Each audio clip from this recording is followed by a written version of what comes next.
A warm greetings to the people who are seeing this video in our channel Civil Kentledge. In this video, I am going to talk about beam reinforcement.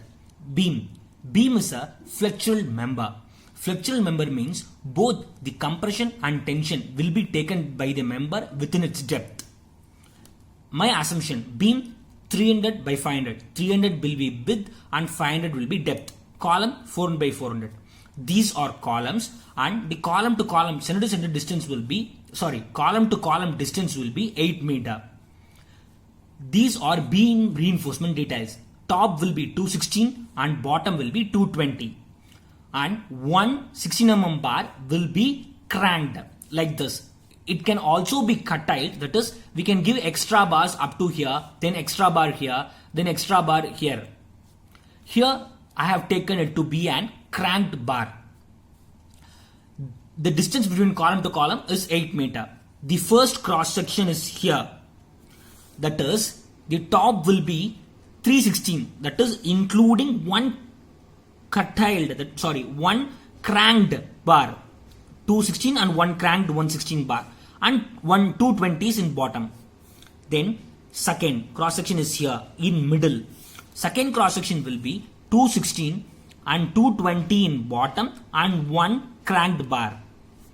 Consider the development length to be 40D, that is 40 into diameter of bar. So in top 40 into 16, development length will be 640 mm. So in the 640 mm, so column we know that column is 400 mm. Leaving cover for 40 mm, 360 mm should be inserted like this. Then 280 mm, that is 640 minus 360 gives you 280. 280 should be bended up like this in 90 degree. It is development length. So from here to here, that is 8 plus 8 plus 0.4, that is 16.4 meters. Then 0.36, then 0.28. So this is the total length of top reinforcement. But in the Indian available market, we have only 12 meters long length. So we should lap. Before lapping, we should know the lapping zone of beam. The lapping zone of beam will be like, if we apply load here, the bending, before knowing lapping zone, we should know bending moment diagram of a beam. So bending moment of a diagram of continuous beam is like this. So this part in top, it will be in tension, and this part is in tension, and this part in tension. So from here, from column support, the L/4 will be in top tension, this L/4 top in tension, bottom middle, this middle part, the bottom will be in tension zone. So lapping should be done in compression zone. So the bottom should be lapped here, top should be lapped here. Top should be lapped in middle and bottom near junctions, beam and column junctions. In our case, column to column distance is 8 meter. L/4 gives 2 meter. So in this 2 meter, we should not lap the top bar. In this 4 meter, we should lap the top bar. So I am taking a 12 meter bar, that is 0.28 will be bended up like this and 0.36. Then 11.36 will be kept straight like this. If we keep 11.36 straight, it will give you from here, it will be 2.96. So it will be here 2.96. So 960 mm will be outer of this 2 meter part, that is L/4, outer of L/4. So it is enough to lap the bar because the lapping length will be 40T, that is 640 mm. So we can lap here comfortably here. Starting from here 640, we should complete this 8 meter span, that is 5.6 side, then 0.36 and 0.28. So the two bars will be 12 meter and 6.32 meters will be enough for this beam. Like first 12 meter should be 0.28 should be bended up, then left straight. And in 6.32, the first 0.28 should be bended up and left free like this, straight. In bottom reinforcement, in bottom, like the lapping should be done here in middle.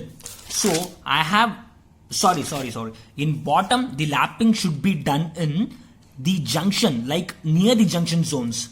So I have taken the lapping zone here, near here I have taken. So first in this two numbers of 20 mm bar, so 0.44, that is 20 into 40 gives you 800. In 800, 0.36 will be here and 0.44 will be here.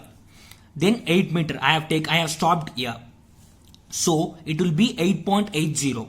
Second, the lapping will be 0.8 plus 0.4, then 0.8, 0.36 plus 0.44. So considering all this, the length will be 10 meters. In 10 meter bar, 0.44 should be bended up and left free, remaining should be left free like this. In 8.8, 0.44 should be bended up and remaining should be kept free like this.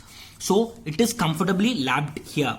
So if we do like this, and the lapping of bars should be done 50% in a single zone. So by considering this bar, if you alternate the bar, first the bar should be kept like this and here it will be lapped, and this bar 12 meter bar should be kept, another bar should be kept here.